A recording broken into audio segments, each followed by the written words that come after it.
বিসমিল্লাহির রহমানির রহিম।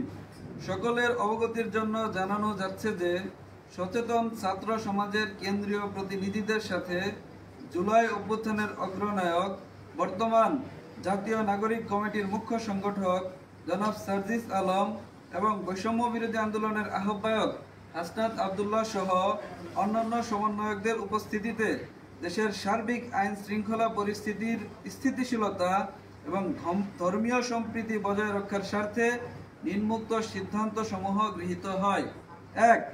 বিশ্ব আমির মাওলানা সাদ অনুসারীদের ৫ দিনের জুর উপলক্ষে আগামী ১৮ ডিসেম্বর বুধবার ফজরের নামাজ টঙ্গীর বিশ্ব ইজতেমা ময়দানে অনুষ্ঠিত হবে ইনশাআল্লাহ এবং ২৫ ডিসেম্বর বিকেলের মধ্যে জুরের আনুষ্ঠানিকতা সম্পন্ন করবেন। ২.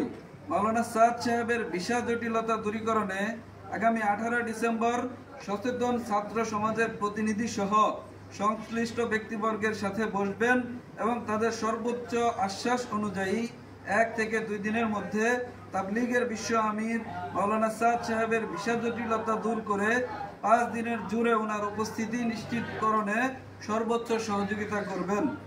উপর্যুক্ত সিদ্ধান্ত সাপেক্ষে আমরা সচেতন ছাত্র সমাজের কেন্দ্রীয় প্রতিনিধিগণ নিজেদের মধ্যে আলোচনা সাপেক্ষে আমাদের পূর্ব ঘোষিত প্রধান উপদেষ্টার বাসভবনের সামনে ১৮ ডিসেম্বরের অবস্থান কর্মসূচি আপাতত স্থগিত ঘোষণা করা হলো। ধন্যবাদ সকলকে।